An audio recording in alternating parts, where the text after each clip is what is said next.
رہائشی گھر، ریسٹورنٹس اور آفیسز شامل ہیں، نے بھی دنیا کو متاثر کیا ہے۔ یہاں دبئی کا سستا ترین ٹرانسپورٹ سسٹم بھی بہت اہم ہے، جس کا ذکر ضروری ہے، جس میں بس، tram, taxi service, metro bus اور تیز رفتار ریلوے نیٹ ورک شامل ہے۔ دبئی کو اپنی جدید آلات سے آراستہ قدرتی بندرگاہ اور مصنوعی بندرگاہ جبل علی کی وجہ سے بھی مقبولیت حاصل ہے۔ یہ بندرگاہیں انتہائی مؤثر ہیں، جہاں روزانہ ہزاروں ملین ٹن کارگو کی ترسیل ہوتی ہے، اور اہم بات یہ ہے کہ تمام آمد و رفت بغیر کسی رکاوٹ کے جاری رہتی ہیں۔ بندرگاہ پر کام کرنے والی کمپنیوں کو ہر قسم کی معیاری سہولیات حاصل ہیں، جن کا تعلق زیادہ نقل و حمل سے ہوتا ہے۔ جی ناظرین، دبئی میں کئی غیر معمولی تفریحی مقام قائم ہیں جو سیاحوں کی بے مثال مہمان نوازی کے فرائض انجام دیتے ہیں۔ یہاں سیاحوں کی تفریح کے لیے کئی حقیقت سے ملتے جلتے لیکن مصنوعی تفریحی مقامات موجود ہیں، جن میں sky high tennis court, indoor skating کی سہولت اور زیر آب ہوٹل رومز شامل ہیں۔ یہی وجہ ہے کہ کاروباری شخصیات ان تمام سہولیات پر توجہ مرکوز کرتے ہوئے دبئی میں سرمایہ کاری کو ترجیح دیتے ہیں، جو کہ دبئی کی ترقی کا ایک اہم سبب بھی ہے۔ تھیم پارک اور مصنوعی ساحل بھی دبئی کے ان تفریحی مقامات میں شامل ہیں، جو کہ سیاحوں کو اپنی جانب متوجہ کرنے کی غرض سے تخلیق کیے گئے ہیں۔ دبئی کو دنیا کے بہترین تھیم پارک اور ساحل رکھنے کا اعزاز بھی حاصل ہے، اور اسی وجہ سے سیاحوں کی بڑی تعداد دبئی میں وقت گزارنے کو ترجیح دیتے ہیں۔ اس سلسلے میں دبئی کا جبیرہ بیچ بھی بہت زیادہ اہمیت کا حامل ہے۔ سرمایہ کاروں اور کاروباری شخصیات کے لیے تمام وجوہات سونے کے بسکٹ کی مانند ہیں۔ دبئی کے رہائشیوں کا طرز زندگی انتہائی شاہانہ اور پرتعیش ہے۔ دبئی کے مقامی افراد بہت زیادہ مال و دولت کے مالک ہیں، اور دنیا کی ہر آسائش ان کی دسترس میں موجود ہے۔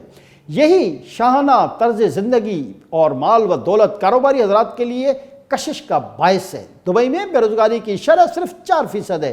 واضح ہے کہ کاروباری حضرات اور سرمایہ کار وہیں اپنی رقوم لگانے کو ترجیح دیتے ہیں جہاں کے لوگ خرچ کرنے کی صلاحیت رکھتے ہوں، اور دبئی ایک ایسا ہی مقام ہے۔ جی ناظرین، آج بھی دبئی میں تعمیراتی کام مسلسل جاری ہے، اور یہاں کی تعمیراتی کمپنیاں سارا سال مختلف عمارات تعمیر کرنے میں مصروف رہتی ہیں۔ ان عمارات میں آؤٹ لیٹس، مالز، رہائشی عمارات اور تفریحی عمارات بھی شامل ہیں۔ مسلسل زیر تعمیر رہنے والی ان تعمیرات کی وجہ سے جہاں ایک جانب سرمایہ کاری بڑھ رہی ہے، وہیں دنیا کے بے روزگار افراد کے لیے ملازمت کے مواقع بھی پیدا ہو رہے ہیں۔ دبئی کی ترقی کا ایک سب سے بڑا راز یہاں کی ٹیکس سے مستثنی معیشت ہے۔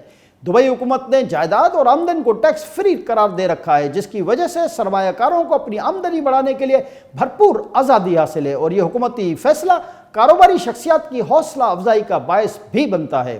دبئی دنیا کا 7واں سب سے زیادہ وزٹ کیے جانے والا شہر بھی ہے، اور یہ تمام عوامل دبئی کی معیشت کو ترقی دینے کا سبب بن رہے ہیں۔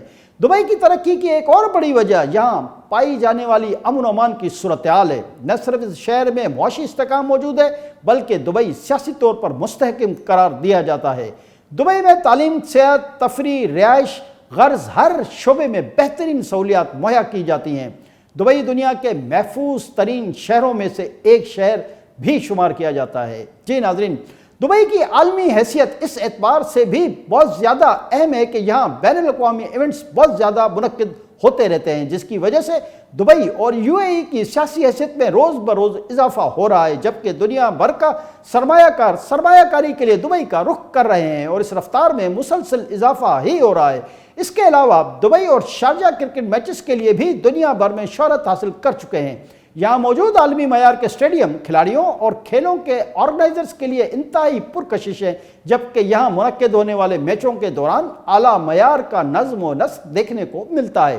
دوسری طرف دبئی کا انٹرنیشنل ایئرپورٹ دنیا کا مصروف ترین ایئرپورٹ تسلیم کیا جاتا ہے، جہاں سے روزانہ ہزاروں مسافروں کی آمد اور روانگی ہوتی ہے۔ تاہم منشیات اور دیگر ممنوعہ اشیاء کے حوالے سے یو اے ای کے قوانین بہت زیادہ سخت ہیں، جس کی وجہ سے دبئی یا ابوظہبی پہنچنے والے جرائم پیشہ افراد اپنے مذموم مقاصد میں کامیاب نہیں ہو پاتے۔ یو اے ای خصوصاً دبئی میں ہر قسم کی مذہبی آزادی حاصل ہے، لیکن شدت پسندی اور دوسروں کے عقائد کا تمسخر اڑانے والوں سے حکومت آہنی ہاتھوں سے نمٹتی ہے۔ اسی وجہ سے دبئی دنیا کا ملٹی کلچرل شہر بن چکا ہے، جہاں اب دنیا کی ہر زبان بولنے والے اور ہر کلچر سے تعلق رکھنے والے لوگ کثیر تعداد میں موجود ہیں۔ اس کے علاوہ دبئی میں ہر سال منعقد ہونے والے ایئر شوز میں یو اے ای اپنی غیر معمولی دفاعی صلاحیت کا مظاہرہ بھی کرتا ہے۔ اس ایئر شو میں دنیا کے کئی درجن ممالک کے وفود شرکت کرتے ہیں اور جدید ترین طیارے نمائش کے لیے رکھے جاتے ہیں۔ یہ دبئی میں ہونے والا ایک اہم ترین ایونٹ ہوتا ہے۔ جی ناظرین، جیسا کہ آپ جانتے ہیں کہ یو اے ای اور پاکستان کے درمیان بہت قریبی اور دوستانہ تعلقات ہیں، جبکہ یو اے ای کی حکومت نے ہر مشکل گھڑی میں پاکستان کا بھرپور ساتھ دیا ہے۔ حال ہی میں یو اے ای کی طرف سے پاکستان کی $3 ارب دینے کی بھی یقین دہانی کروائی گئی تھی۔ تاہم اس معاملے کو عالمی اداروں کے دباؤ پر پاکستان کے IMF سے اسٹاف لیول معاہدے سے مشروط کر دیا گیا، جس کی وجہ سے پاکستان کو مشکلات بھی درپیش ہیں۔ آج کے لیے اتنا ہی۔ اگلے پروگرام تک کے لیے اپنے میزبان جیم جمالی کو اجازت دیجیے۔ اللہ حافظ۔